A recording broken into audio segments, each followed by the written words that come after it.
So this has taken me several attempts to write and record because either I ranted and rambled for too long and it wasn't entertaining, it wasn't very coherent, or I just wasn't satisfied with what was written down in general. This was a hard video to make because it's difficult for me to properly explain the very mixed emotions I have with Star Wars and Disney's take on the franchise. See, I don't love what they did, but I don't hate it either. In fact, some of their more controversial decisions I'm fine with.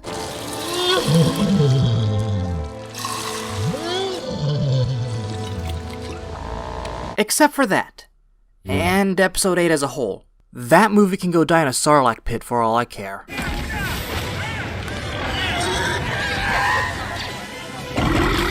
Now, I'll agree with many people who believe the sequel trilogy is the worst trilogy. I'll agree that the originals were, and always will be, the best. My early childhood was heavily engrossed in George Lucas's fictional world of space battles and lightsaber duels between good and evil. It's shown me that some heroes are flawed, and it's possible for the villains to redeem themselves. With the prequel trilogy, well, they weren't as good as the originals, and the dialogue was...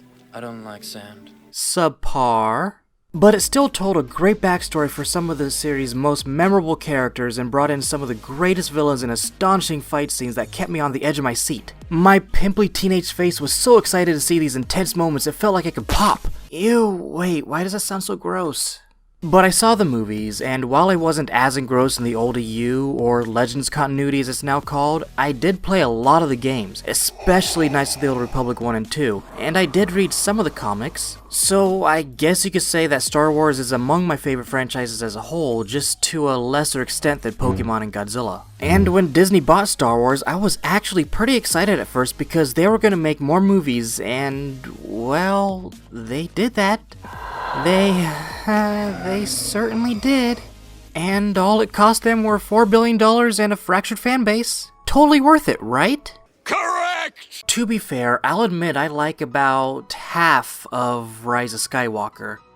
The ending sucked though, and I really did like the first two Star Wars movies Disney made, them being The Force Awakens and Rogue One. With Episode 7, yes, they may have played it a bit too safe by rehashing some major moments from A New Hope, but these new characters were fun and I wanted to see more from Finn, Kylo, and Rey. But we all know what happened after that. We got green titty milk, a washed up Luke Skywalker that almost killed his then innocent nephew for having a bad dream, Jar Jar Binks 2.0 but less funny and more horny, forced teleportation, and Rey finishing what Mace Windu started and then finally revealing she's adopted by two ghosts. Oh, and thick Kylo Ren, but I'm not 100% against that, to be honest. I could go on and on with every single problem I have with The Last Jedi and the last act of Rise of Skywalker, but to be blunt, there's hundreds, if not thousands, of videos on YouTube devoted to destroying the sequel trilogy, so I think I'll only focus on my biggest disappointment with Disney's take on the franchise, and it is, in fact, about Rey.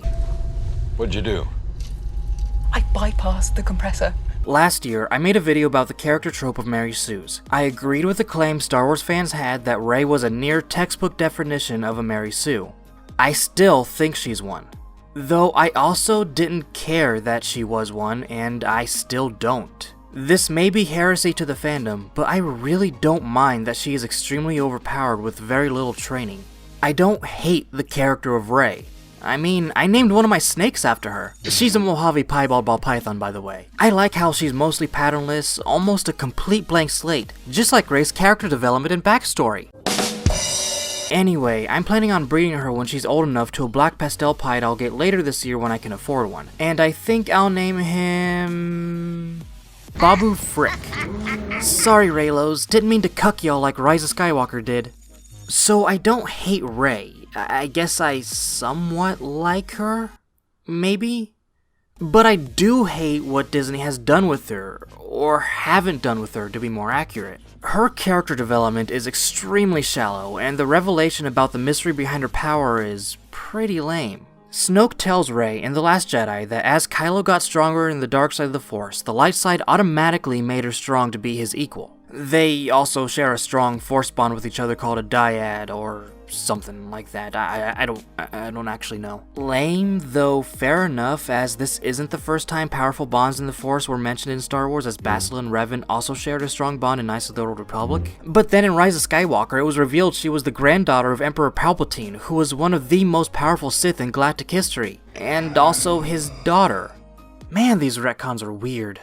But anyway, think about it. Rey was already naturally strong in the Force because of her being related to an extremely powerful Force user, and yet she was made even stronger when Kylo was training in the dark side?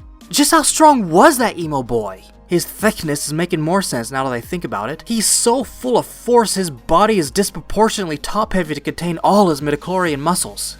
But it's not just the mystery surrounding Rey's powers being so lame, it's also her character and backstory in general. I really want to like her more than I do, but there's nothing interesting about her. There's no real depth or cool stories about her life before or in between the sequel trilogy. And that would be fine if we got a lot of depth within the movies, but we really don't see much. Rey struggles with the mystery of her parents is just a minute's worth of screen time, and the revelation to her relation to the Emperor is just a bit of shallow FNAF level shock that really gets dull as episode 9 progresses. Her brief struggle with the dark side is barely touched upon, and her only interesting moments of dialogue is whenever she's talking to Finn, Poe, or the Force Ghost of Luke. Overall, I don't mind Rey's powers. I'm okay with her existing in the Star Wars mythos, and I like her enough to name one of my pets after her. To repeat myself for anyone who wasn't listening, I don't hate Rey, I'm just disappointed in her.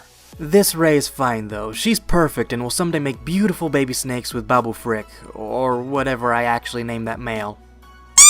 But that's really my biggest gripe with the sequel trilogy, as far as lore and story progression goes. Their main character is less developed than the side characters and the villains. As far as behind the scenes stuff goes, yes, I agree with the many videos about Disney being disrespectful to what came before, and all the behind the scenes stuff is horrible. But like I said earlier, there are literal hundreds, maybe thousands of videos about those topics on YouTube already, and many bring up decent points about everything. But for me, I just wanted to talk about my biggest gripe about the lore, from a certain point of view. A certain point of view?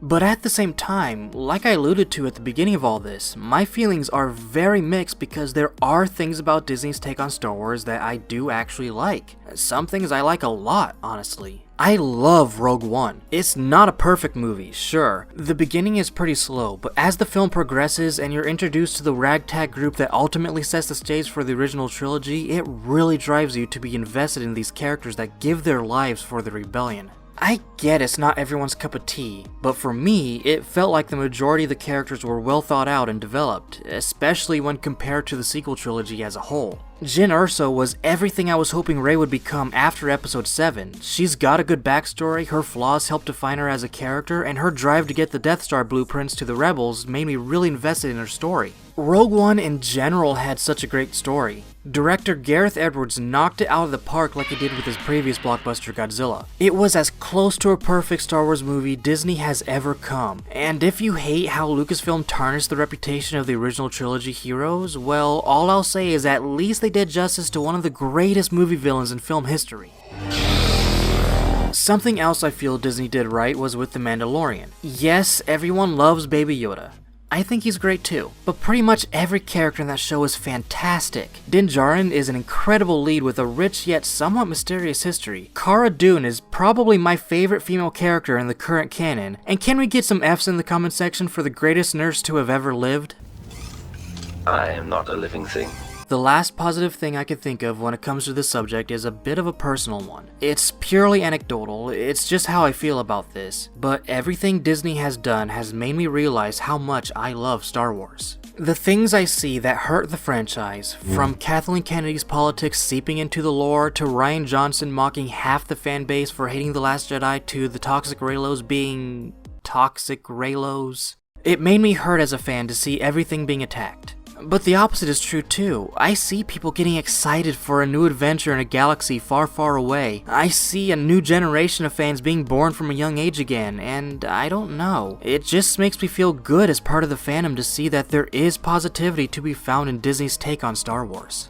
and it might ignite some interest in these new fans about what came before the new canon and seek out the books from Legends. The sacred Jedi text! I briefly stated earlier that I didn't invest myself much in the old Legends continuity other than the video games and a couple of comics here and there. I only ever read one EU book, that being Death Troopers. It's fun if you like zombie stories. But after Disney took over and made Rebels, I was introduced to a new take on one of the greatest Star Wars Legends villains, Grand Admiral Thrawn. He was nothing like I have ever seen come from the movie's villains Vader, Dooku, or Palpatine. He was very emotionless, cold, and calculating, and a majority of the time he would simply let the heroes win because it fit in with his ultimate plans. Either that or he didn't care that they won because it didn't interfere with his grand plan for the Empire, until the end of the series when he got kidnapped by space whales. That would upset almost anybody. But I absolutely loved seeing Thrawn in Rebels. It got me to want to go back to Legends and see what he did in those stories for the first time. And it was a snowball effect. I learned about Legends Thrawn, and then I wanted to know more about characters like Mara Jade and the children of Leia and Han Solo, and I learned how Palpatine returned from the dead before that idea was rehashed in Rise of Skywalker.